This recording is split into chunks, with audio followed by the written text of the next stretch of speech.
천만 노인 시대, 우리는 어떤 삶을 살아야 할까요? 안녕하세요. 저는 시니어 라이프 비즈니스를 연구하는 최학희입니다.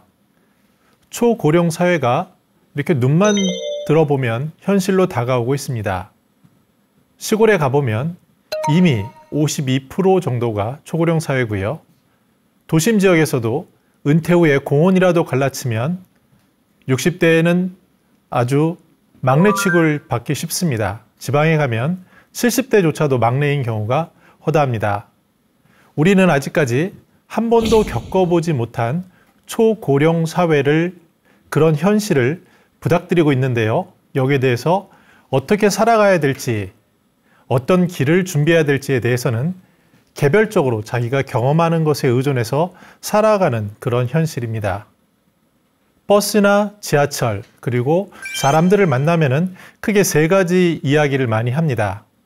첫 번째는요, 야, 우리 부모님 치매가 걱정이야 라는 이야기를 합니다. 그런데 경험하지 못했기 때문에 치매라는 것조차도 우울증에서 시작해서 경도인지장애, 그리고 치매 초기, 치매 중기, 치매 말기로 구분이 되고, 우리가 이야기하는 치매는 전문가들은 치매 중기인데 이러한 사실에 대해서 알기는 매우 어렵습니다. 그러다 보니까 좌충우돌하면서 직접 몸으로 부딪히면서 독박 간병이라든지 그런 우울증을 돌봄 종사자들이 또는 가족들이 고스란히 안고 있는 것이 현실입니다. 퇴직 후 현실은 어떨까요? 이전에는 50대 정도 지나야 주된 일자리에서 퇴직한다라고 이야기를 했습니다. 그런데 지금은 40대만 되더라도 회사에서 이렇게 주된 일자리에서 물러나는 경우를 많이 겪게 됩니다.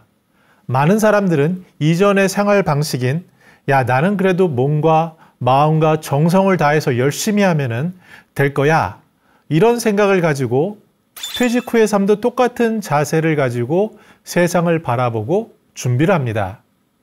그런데 다가오는 것은 아주 차디찬 현실입니다. 저는 매년 수백 명 정도를 심층 인터뷰를 하는데요. 예를 들어서 10명 중에 한 2명에서 4명 정도는 심각한 우울증을 겪고 있습니다. 이 막막한 현실 속에서 어떻게 해야 되지? 어떻게 우리 자녀들을 키워야 되고 우리 아프신 부모님을 돌봐야 되지? 끼인 세대로서 그 절박함은 이루 말할 수가 없습니다. 그래서 여러 가지 시도를 하지만 그 결과 낭떠러지에 접하기도 합니다. 아무도 예상하지 못한 코로나19 때 소상공인이 돼서 자영업자가 돼서 자기가 모든 정성을 다했지만 어쩔 수 없는 환경 속에서 좌절하게 됩니다. 번듯한 대기업을 다녔다 하더라도 퇴직 후에 만나는 것은 이와 크게 다르지 않습니다. 대부분 주어지는 현실은 비정규직, 시간 10,000원이기 때문에 여기에 대해서 자신의 시간의 양을 늘림으로써 돈을 벌려고 하다 보니 또 다른 위험에 봉착하게 됩니다. 몸이 아프게 되고요. 몸과 마음도 피폐해지게 됩니다. 우리는 잠시 멈춰서 앞으로 미래를 설계하자라고 전문가들은 얘기하지만 한 번도 경험하지 못했고 또 자기들의 살아오던 방식이 그대로 적용될 거라고 생각해서 그 누구도 쉼이라는 잠시 그 작은 여유조차 갖지 못하는 게 현실입니다. 저도 주변에 많은 지인들이 제게 퇴직 후 어떻게 하지라고 이야기를 합니다. 그러면 제가 이런저런 얘기를 하면은 머리로는 이해하지만 정작 자기의 마음가짐과 몸에서는 이전의 방식, 그리고 현재 주어지는 그 긴박한 상황 속에서 그 속에서 좌충우돌하면서 또다시 자기가 개별적으로 움직이는 삶을 우리는 볼 수 있습니다. 그런데 더 큰 문제가 있습니다. 퇴직하고 은퇴하고 나서 이도저도 못하는 나이가 이르게 되는데요. 동네 떡볶이 가게도 60세 이상은 쓰지 않습니다. 75세가 되면 건강수명이 지나고 당신이 뭘 하고 싶어도 못하는 시기가 오게 됩니다. 그때는 어떤 고민이 드냐면 이 남아도는 이 어마어마한 시간을 어떻게 할지 생각하지 못합니다. 그때는 이미 자신이 좋아하던 지인들, 친구들, 가족들 많이 떨어져 있고요. 혼자서 고립된 생활 속에서 이 시간의 양을 어떻게 채워야 될지 질은 생각하지도 못하고 이렇게 허우적거리는 것이 우리가 지금 맞이하고 있는 초고령 사회의 모습입니다. 앞으로 4번에 걸쳐서 우리가 개별적으로 대응하는 게 아니라 실제로 미래 시니어 삶은 어떤지를, 글로벌 트렌드는 어떤지, 비즈니스 트렌드는 어떤지, 그리고 라이프 스타일은 어떤지를 중심으로 살펴보도록 하겠습니다. 왜 이렇게 세 가지를 보냐고요? 우리 말고 고령 선진국들은 이미 이러한 초고령 사회를 경험했습니다. 그래서 어떻게 그들이 준비하고 대응했는지를 종합적으로 볼 필요가 있습니다. 그래서 글로벌 트렌드를 알아야 되고요. 우리가 생각하는 이 비즈니스 현장, 고령 친화 산업이라고 하는데 이미 산업계에서는 시니어들을 위해서 대응하는 현장이 벌어지고 있는데 벌써 20년이 넘었습니다. 그래서 이 현실을 통해서 정확하게 볼 필요가 있습니다. 그리고 무엇보다도 우리의 삶이라는 게 단순히 퇴직하고 나서 돈을 어떻게 벌지, 건강을 어떻게 챙기지, 그리고 남는 여가를 어떻게 보내지라는 단순한 문제에 국한되지 않습니다.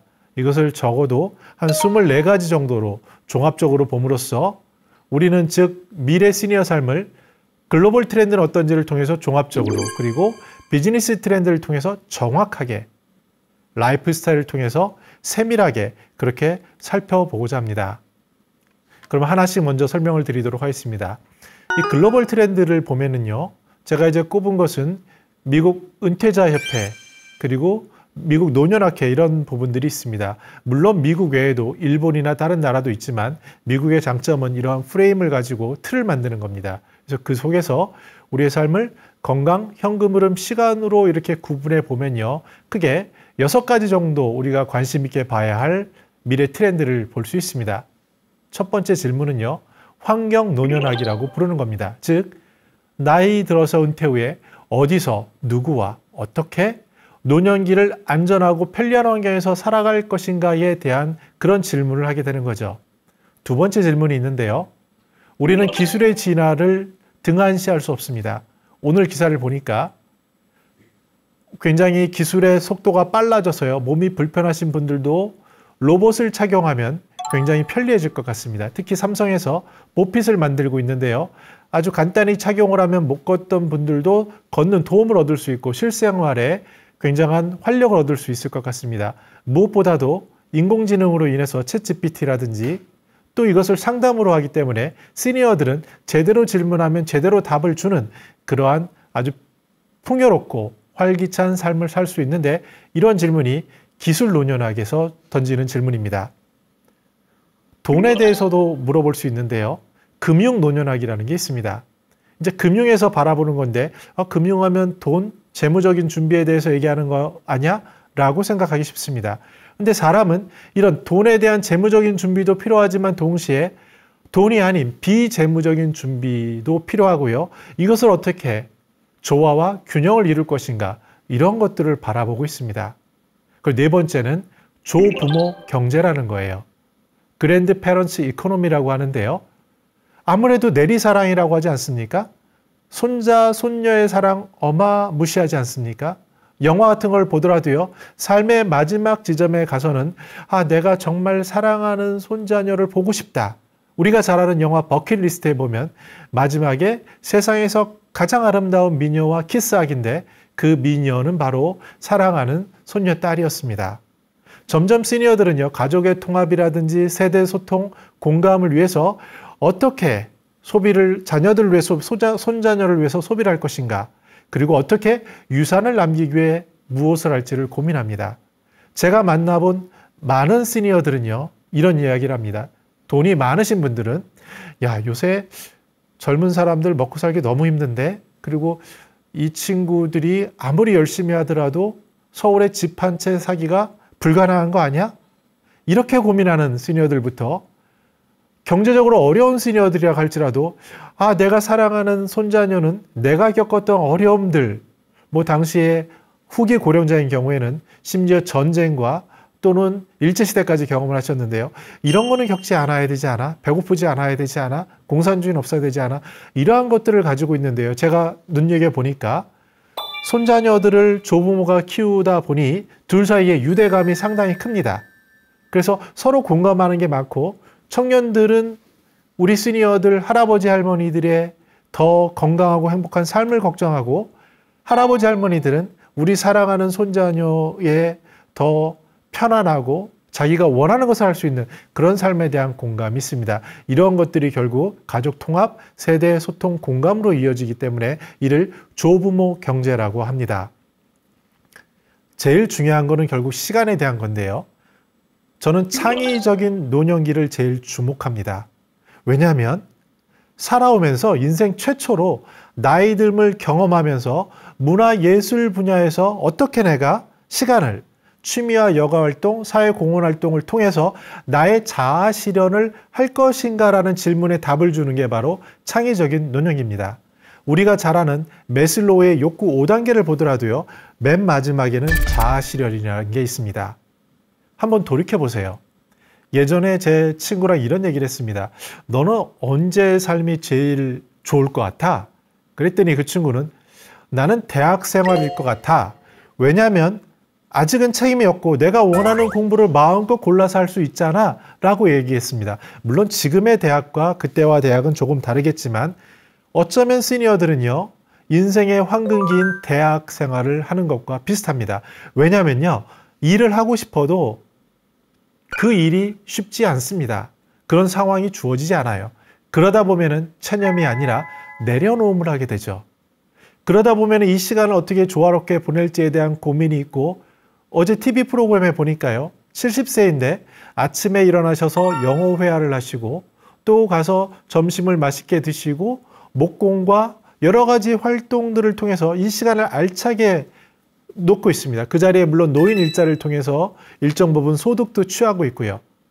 이분에 있어서는 하루가 굉장히 설레는 삶이 되죠. 제 주변에서도 존경하는 시니어들을 보면은요. 아침이 제일 좋다고 합니다. 왜냐하면 매일매일이 설레는 삶이기 때문입니다.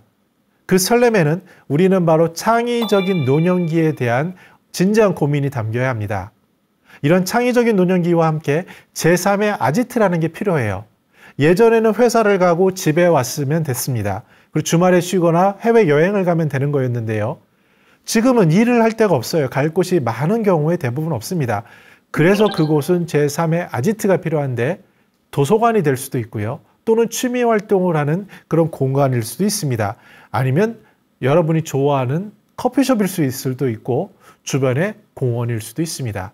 이 제3의 아지트에서 평생 동물을 만나야 되는 게 중요하고요. 친구를 만나고 이 시간을 때우는 게 아니라 시간의 질을 생각한 양을 채우는 것, 이런 것들을 글로벌 트렌드에서는 고민하고 있습니다.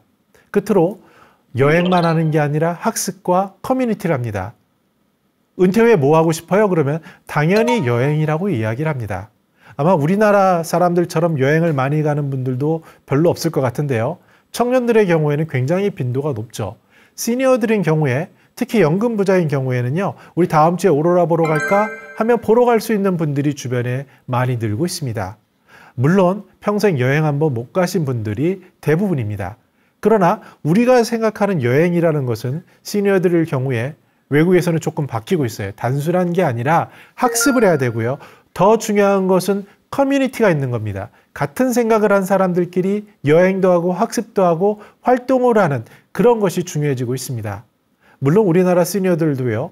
역사 탐험을 위해서 우리 독립군들의 발자취를 걷는 그런 여행도 하고 있는 경우를 많이 볼 수 있습니다.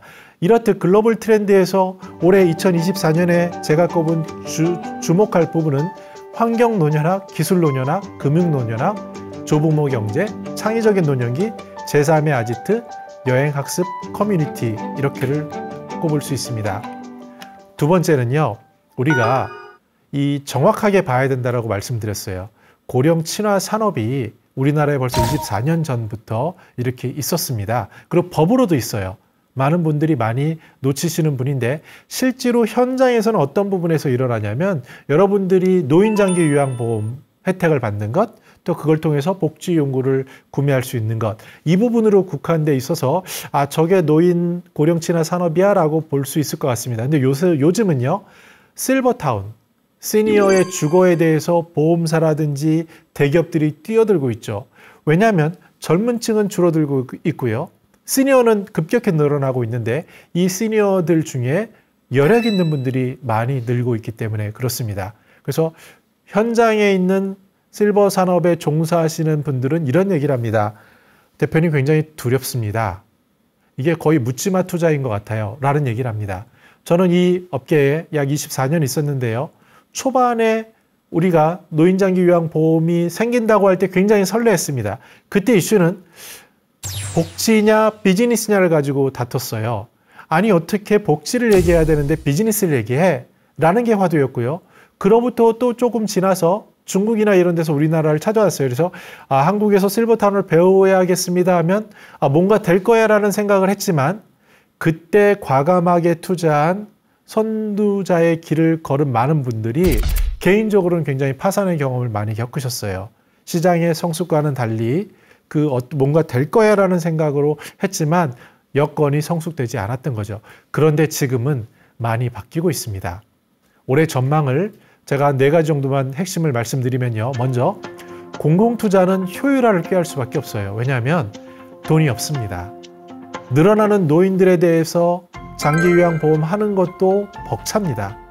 재정 부담은 증가할 수밖에 없어서 SOS를 민간 기업에 구하게 될 수밖에 없습니다. 그러면 공공의 투자는 점점 효율화를 추구하게 되고요. 민간 기업은 같이 협력할 그럴 공간을 차지하게 됩니다. 두 번째 큰 특징은 베이비 부머라는 신노년층이 진입한 겁니다. 이분들은요, 이전에 후기 고령자와는 약간 다릅니다. 이분들은 그래도 교육도 잘 받았고 경제 성장의 그 결실도 얻었습니다. 그래서 집 한 채 정도 있을 수도 있고요. 여러 가지 면에서 소비 여력도 많은 집단입니다. 그러다 보니 고령 소비자라는 용어가 생겼어요. 이분들을 액티브 시니어라고도 부르기도 하는데요. 이분들을 대상으로는 뭔가 비즈니스가 되지 않을까라는 생각을 하게 됩니다. 그리고 노년이 되면은 특징이 하나가 명확하게 생기는데요. 자신이 사는 동네, 지역에 국한되게 됩니다. 그래서 많은 분들에게 여쭤보면 일자리 찾을 때 잘 드러나는데요. 주부인 경우에도 나는 30분 이내 거리를 선호해. 그 이상 넘어가면 저는 안 합니다. 이런 얘기를 많이 해요. 그래서 실제로 강남 지역의 일자리 찾기가 좀 어려운 이유가 30분 이내에 하기가 좀 녹록치 않은 부분이 있거든요. 그런데 70세 이상이 되면은요, 30분도 너무 큰 것 같아요. 나는 15분 이렇게 되게 돼요. 그래서 실제로 삶을 보면은 70%, 80%는 집에서 보내게 되고 나머지 부분을 동네에 다니시는데 주로 지하철이나 거리가 되는 쪽으로 가서 점심 한 끼 하시거나 자기가 삼는 제3의 아지트로 가시게 되는 게 일반적입니다. 정부도 마찬가지로 지방자치, 지방정부에 힘을 실어주는 게 굉장히 오랫동안 되어 왔기 때문에 많은 돈과 예산이 지방정부에 와 있습니다.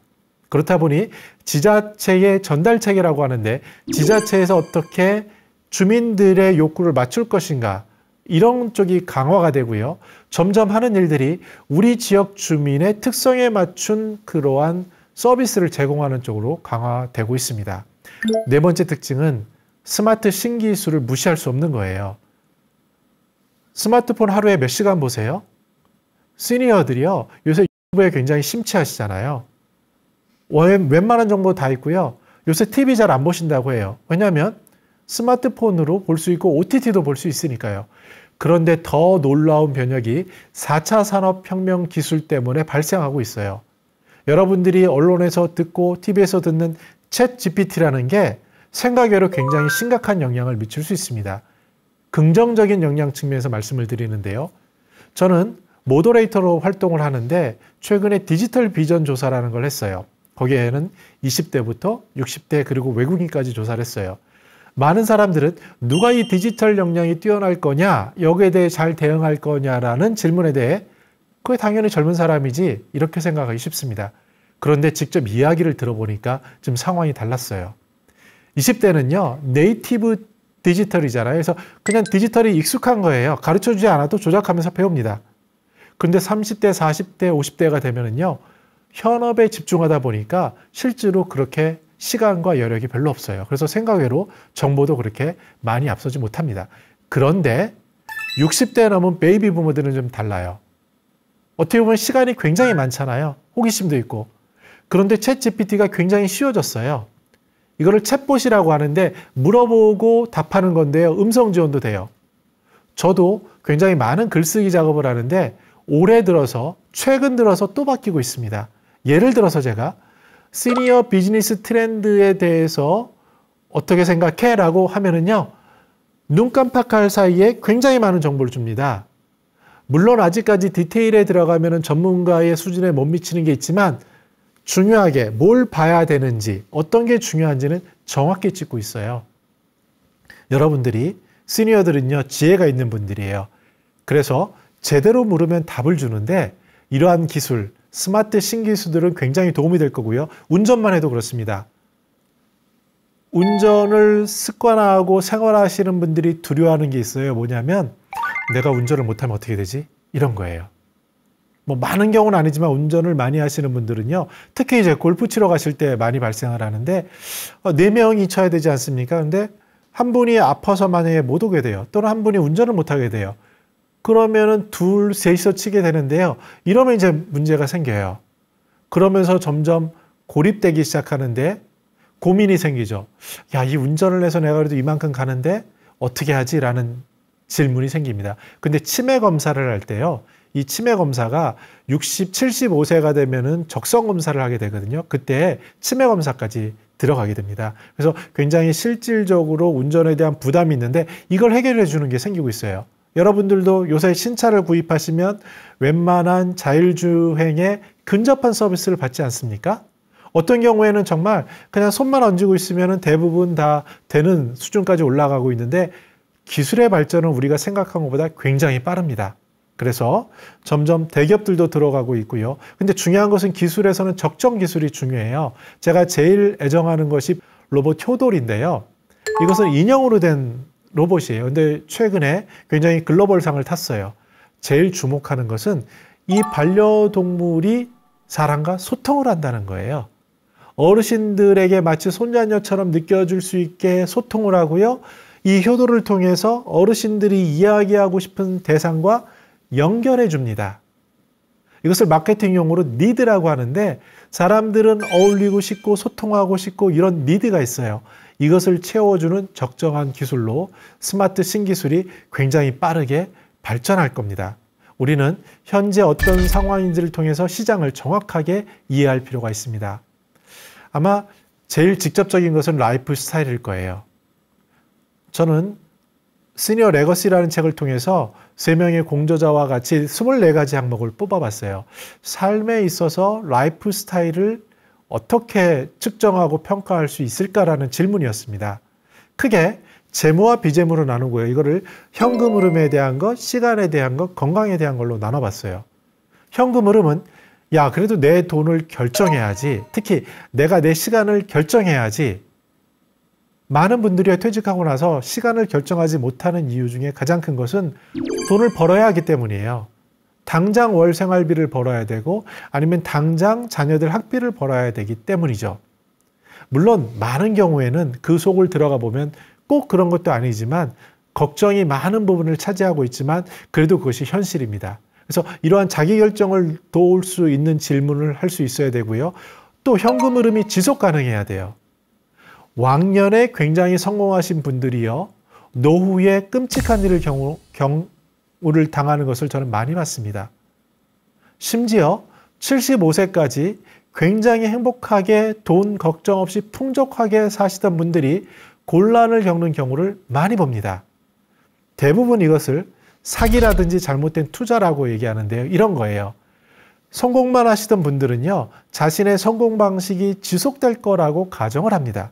많은 경우 주된 일자리에서 대기업이나 좋은 곳에 있었던 분들이 갖는 착각인데요. 현실은 녹록하지 않습니다.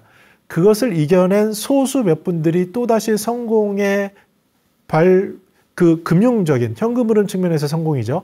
그것을 걷다가 어느 순간 다시 절벽에 부딪히는데 그때 한번 실수를 잘못하면은 낭떠러지로 떨어지는 경우를 주변에 너무 많이 보고 듣고 하지 않습니까? 그래서 자산의 지속 가능성이 중요하게 됩니다.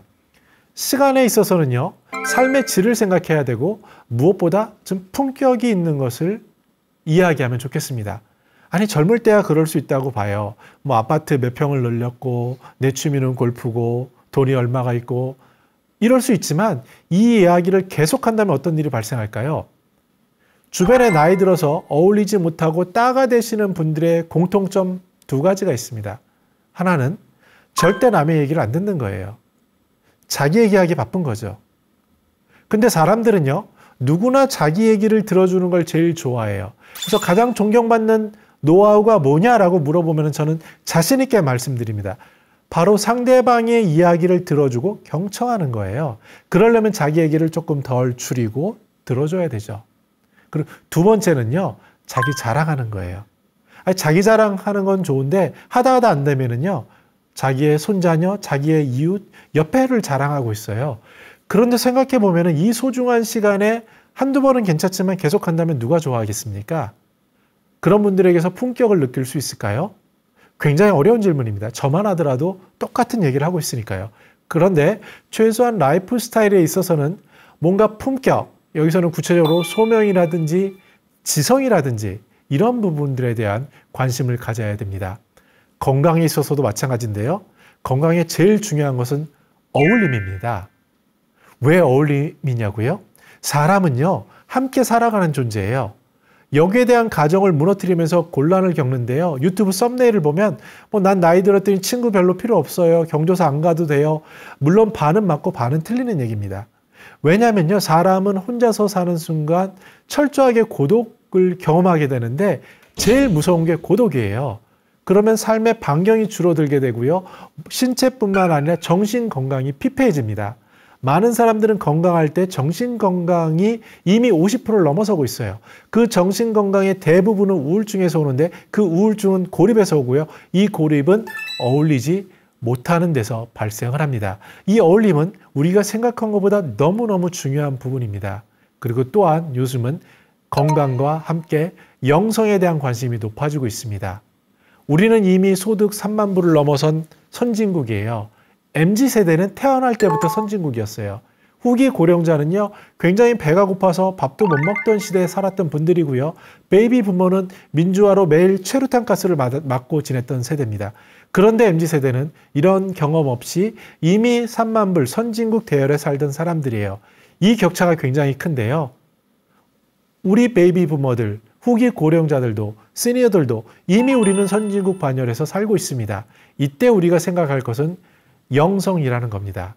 시니어의 라이프 스타일은요, 시니어들이 움직이는 시간, 공간, 이동 동선을 관찰하면서 그 속에서 어떤 것을 잡아야 되는지를 봐야 되는 게 중요하다고 할 수 있습니다. 제가 이렇게 시니어, 미래 시니어의 트렌드 얘기를 했는데 많은 사람들은 트렌드 하면은 뭔가 멋있는 말, 화려한 말 이런 얘기를 해요.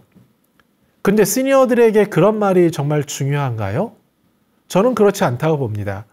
시니어들에게 정말 중요한 것은 내가 오늘 주어진 하루 24시간을 어떻게 건강하게, 어떻게 시간을 알차게, 그리고 어떻게 경제적인 어려움 없이 살아갈 수 있을까에 대한 그러한 방향을 묻는 거라고 생각합니다. 지금보다 더 나은 삶을 위한 방향, 그리고 그 새로운 가능성을 찾는 게 바로 시니어 트렌드라고 보고요.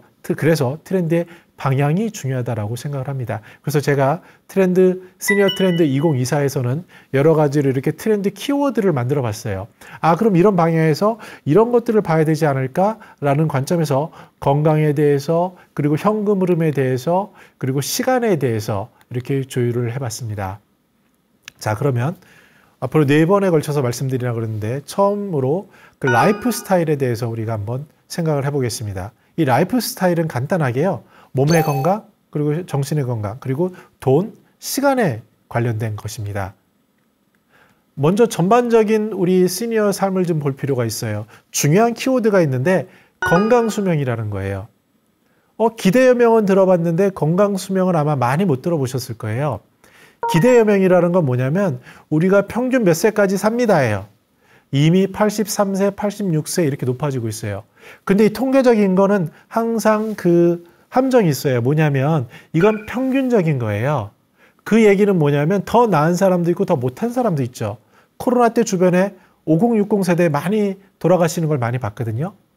그리고 이미 100세 넘는 분들도 상당히 늘고 있습니다. 김영석 교수님은요, 당신이 좋아하는 카페에 가시거나 강의를 하시는데 이미 104세시잖아요. 정정하게 다니시고 활동하시고요. 90세 넘어서 활동하시는 분들도 굉장히 많아요. 근데 이미 최빈 사망 연령이라는 게 있어요. 가장 많이 그러면 돌아가시는 연령이 몇 살이냐인데 여기에 대해서는 많이 잘 모르시는 경우가 많은 것 같아요. 요새 90 넘었을 때 장례식장 가면 호상입니다 이러는데요. 절대 하시면 안 되는 말이에요. 왜냐하면 가장 많이 돌아가시는 나이가 90세고요. 아니 그러면 배우자 입장에서 제일 사랑하는 사람, 수십 년을 같이 살아간 사람에게 호상이라는 말이 됩니까? 그래서 웰다인 전문가들이 지적을 하는 건데요. 절대 그런 말씀 하시면 안 되고요. 중요한 것은 이렇게 기대 연명도 많지만 건강수명이라는 게 있어요. 최소한 질병 없이 살아가는 나이인데 그게 대략 70대 중반입니다. 그 얘기는 뭐냐면요. 70대 중반이 돼서 80대 중반까지 길면 10년 정도는 내가 아플 수 있겠구나라는 이야기예요. 근데 혼자 아프면 괜찮은데 옆에 누가 나를 돌볼 수도 있겠구나라는 걸 생각하셔야 돼요. 그리고 우리가 이 길을 한 번도 겪어보지 않았기 때문에 의료기술이 굉장히 발달했습니다. 제가 아는 친구도 대장암 말기로 3달 정도 남았다고 그 지적을 받았는데 지금은 거의 완치 수준이 됐어요. 주변에 이런 경우를 많이 볼 수 있거든요. 근데 중요한 것은 그러면 얼마나 내가 건강을 유지하고 예방하며 살아갈 수 있을 것인가, 이것에 대한 것을 보는 것이 건강에 대한 질문입니다. 건강에 제일 밀접하고 두려운 것은 앞에서 말씀드린 치매예요. 이 치매 유병률은 얼마나 치매에 걸릴 것인가를 얘기하는데요. 뭐 한 10% 되지 않겠어라고 생각하겠지만 나이마다 다릅니다. 80대 중반이 되면은 40%가 되고요. 여러분들이 생각하시는 경험하지 못했지만 요양원에 가시면은 대략 전문가들은 80에서 90%는 이미 치매 환자라고 얘기해요. 그런데 우리는 그러면 이 치매를 어떻게 받아들여야 될까요? 치매 무서운 것, 쉬쉬해야 될 것, 자녀들이 힘들어지는 것, 이건 절대 걸리면 안 되는 것, 이런 게 아니죠. 마치 암처럼 말이에요. 요새 암 걸렸다고 해서 그 사람을 격리시키고 그 사람의 삶 때문에 피폐해지고 이런 걸 생각합니까? 그렇지 않습니다. 치매도 마찬가지예요. 치매도 결국 우리가 같이 안고 함께 살아가야 될 이런 것들이고요. 여기에 대해서 대응 자세는 굉장히 바뀌고 있습니다. 현금 흐름도 살펴볼까요? 우리는 이전의 소득이 계속될 거라고 생각을 해요. 그리고 많은 사람들이 노후에 얼마가 필요합니까? 라는 거를 전문가들에게 이야기해요. 정말 이것도 평균 개념이 들어간 건데요. 제 주변에는 20년 전부터 농촌에 가서, 농촌 시골에 가면은요, 빈집이 30%예요, 이미.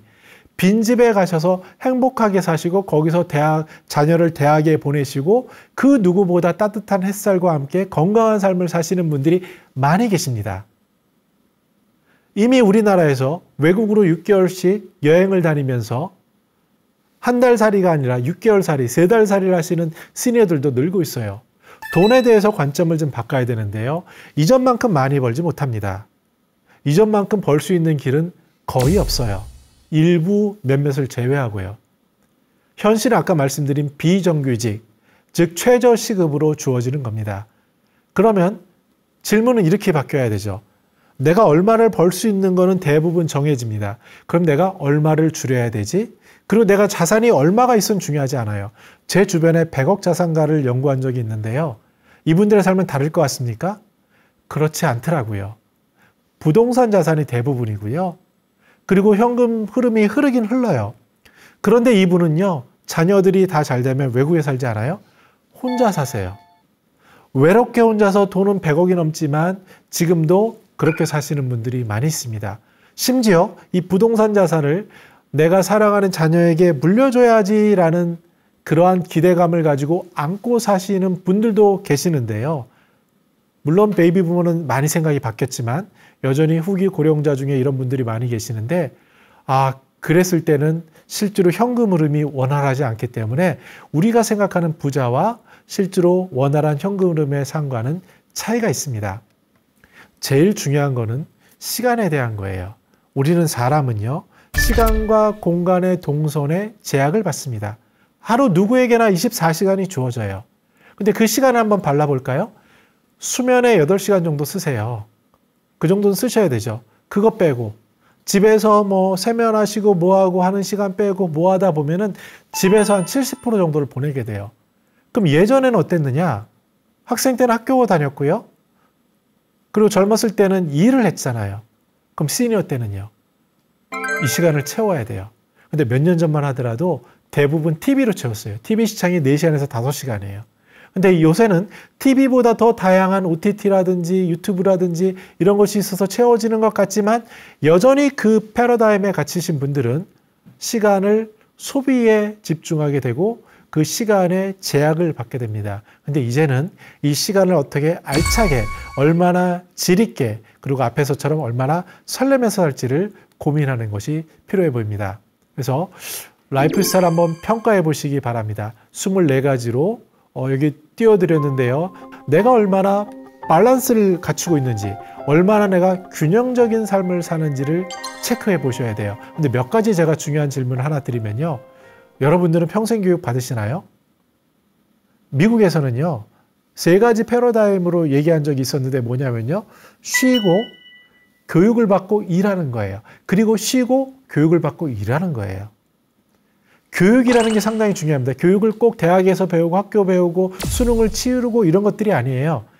지금 우리가 미래 시니어 삶을 어떻게 살아갈지에 대해 고민하는 것, 사람을 만나는 것, 이런 것들이 다 교육인데 우리나라는 교육이 너무나 잘 돼 있습니다. 이런 방송을 보시는 것, 또 참가하는 것, 특히 어울리는 것, 이런 것들이 중요하고요. 두 번째로 제가 강조하고 싶은 것은 그 정서적인 소통과 공감이에요. 우리가 잘 살게 되고 여러 가지 물질적인 제약이 없어지면서 중요해지는 부분은 얼마나 잘 소통하는지 그리고 얼마나 잘 공감하는지 이런 부분입니다. 끝으로 3번째로 체크해 보실 거는요. 여러분 영성에 대해서 생각하고 계십니까? 이 영성은 종교적인 것을 뛰어넘어요. 불교라든지 기독교라든지 그것 외에도 내가 이 몸이라는 게 뭔가 새로운 정신적인 영역이 있겠구나라는 것을 생각하는 거예요. 주로 명상이라든지 이런 것들이 굉장히 알차게 하죠. 이 명상이나 쉼이 있어야 다른 시대에 적응을 하고 대응할 힘을 얻게 됩니다. 그리고 중요하게 유산, 레거시라고 하는데 내가 어떤 레거시를 남길 것인지 호랑이는 죽어서 가죽을 남기고 사람은 죽어서 이름을 남긴다라고 얘기를 했는데요. 그것뿐만 아니라 나라는 사람, 어떻게 보면 미미한 나라는 존재가 이 세상에 어떠한 흔적을 남길 것인지에 대한 고민들이 굉장히 중요해지는 게 라이프 스타일, 그중에서 평가할 부분이라고 할 수 있겠습니다. 라이프 스타일의 첫 번째로 어울림에 대해서 그 이야기를 나눠보도록 하겠습니다. 어울리지 않으면 사람은 고립이 됩니다. 근데 시니어들이요, 특징이 있는데요. 건강은 아까 말씀드린 건강 수명에서 꺾이면서 몸이 불편해서 이동 반경이 줄어들게 돼요. 그러다 보면 점점 생활 범위가 협소하게 줄어들게 되죠. 현금 흐름도 마찬가지예요. 이전에는 이를 통해서 돈을 많이 벌 수 있고 여러 가지 기회가 있었지만 시니어 때는 그것도 어렵고 귀찮아질 수 있어요. 점점 현금 흐름도 수축되기 쉽습니다. 무엇보다 시간이 문제인데요. 이 남는 시간을 혼자서 고립으로 몰아가는 경우가 많습니다. 주변에 제일 안타까운 경우가 뭐냐면요. 이런 거예요. 왕년에 굉장히 사회적으로 성공하신 분이에요. 그래서 이런 말을 드립니다. 노인복지관에 가시면 정말 좋은 기회가 있어요. 아니면 서울시 50플러스 재단이나 도서관에 가시면 좋은 프로그램이 있으니 어울려 보세요라고 권유하면 한 번은 가시죠. 가면서 이런 얘기를 하세요. 수준이 안 맞아서. 이 착각을 버리셔야 돼요.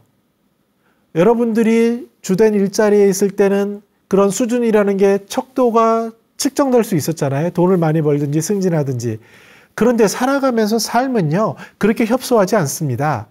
남의 이야기를 잘 들어주는 것, 남에게 도움이 되는 것, 웃음을 주는 것, 이런 것들 모든 것들의 삶의 척도인데요. 수준이 안 맞는 것은 수준이 안 맞는 게 아니라 여러분들이 맞추려고 하거나 아니면은 가치가 비슷한 사람들과 어울리도록 노력하는 것이 중요하죠. 그래서 정말 돈이 많고 사회적으로 성공한 사람이 제게 고민을 하나 얘기했어요. 그분의 고민은 뭐냐면 내가 은퇴하고 나서 어디서 놀고 지내고 싶은데 어디서 해야 되죠? 이런 거였어요.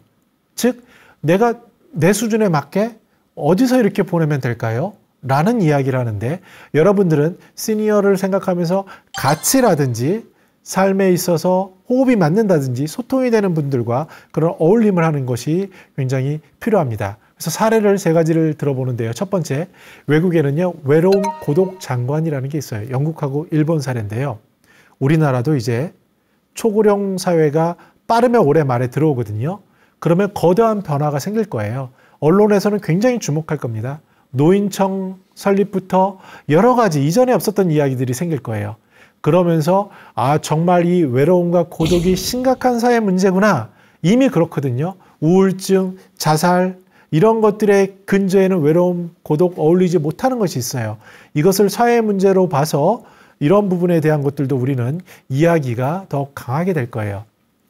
스포츠 커뮤니티가 굉장히 중요한데요.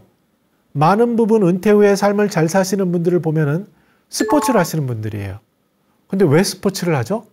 어울릴 수 있어요. 많은 분들은 착각을 하세요. 아, 스포츠를 통해서 내가 건강할 수 있으니까 신체적으로 맞는 말씀이에요. 근데 그런 분들을 가만히 보시면요. 뭘 합니까? 뒤풀이를 하시죠? 같이 가서 점심을 드시는데요. 저도 산책을 하다 보면은 주변에 게이트볼장이 있어요. 거기를 지나가면 저는 항상 기쁜데요. 왜냐하면 거기 계신 어르신들의 이야기가 굉장히 밝아요. 가장 귀에 쏙 들어오는 말이 야, 오늘 내기하는데 진 사람이 자장면 내기야? 이런 얘기를 하세요. 우리 어릴 적 생각을 해보세요. 하키야 놀자, 철수야 놀자 이랬을 때 얼마나 행복합니까? 결국 스포츠를 통해서 어울리는 게 중요한데 여기서 포인트는 혼자서 하는 피트니스도 중요하지만 같이 하라는 거예요. 치매에 있어서도요. 제일 좋은 효과가 운동하는 건데 운동하는 것 중에 제일 중요한 게 같이 하는 겁니다. 이 부분을 전문가들은 강조하고 있고요. 심지어 일본은요. 요양시설에서 스포츠 피트니스 센터도 운영해요. 물론 거기서 운영하는 목적은 거기에 젊은이들을 요양 인력으로 채용하기 위함도 있지만 여러 가지 상생되는 것 같아요. 요새 실버타운 고르실 때 중요한 게 어떤 기준입니까? 같이 어울려 활동할 수 있는 스포츠 커뮤니티가 있느냐죠. 제 지인의 부모님도 굉장히 적적한 생활을 하셨는데 주변에 새로운 운동이 생겼대요. 그래서 파크 골프가 생겼는데 매일 그거 하느라고 즐거워서 행복하게 지내신다고 합니다. 나이가 들면 못하는 운동이 있어요. 그래서 뭐 예를 들어서 과격한 것보다는 탁구라든지 뭐 이런 쪽으로 가게 되는데 여러분들이 주변을 찾아서 주변의 지역단체에 저렴한 곳들도 있습니다. 그래서 그곳에서 어울리면서 활동하시기 바라고요. 소셜 미션을 탐색하는 분들이 늘고 있어요. 저는 제일 존경하는 분들이 이런 분들이에요. 아니, 나는 그동안 잘 먹고 잘 살았어. 혜택도 잘 받았고. 근데 이제 남은 생에는 내가 이 사회에 뭔가 기여를 하고 싶어. 이런 분들이에요. 그래서 제가 존경하는 한 지인은 아침마다 백팩을 메시고 커피 한 잔을 챙기고 걸어서 도서관을 가세요. 그러면서 예전에는 못 봤던 책을 탐독을 하세요. 요새 환경 이슈가 굉장히 크지 않습니까? 그래서 툰베리의 책을 영문과 우리 글을 읽으면서 아, 여기에 메시지를 내가 우리 시니어들과 젊은 사람에게 전해줘야겠다라고 생각하면서 그것을 알리는 일을 하세요. 이렇게 이런 일부터 더 우리가 놓쳐서는 안 된 환경이라든지 이런 이슈들에 대해서 모임에 참석해서 그 미션을 탐색하시는 분들이 주변에 굉장히 많습니다. 저는 제일 추천하는 모임이 이런 모임이에요. 저도 한 10여 년 넘게 활동하고 있는 CCL이라는 단체가 있는데요. 소셜 벤처를 후원하는 모임이에요.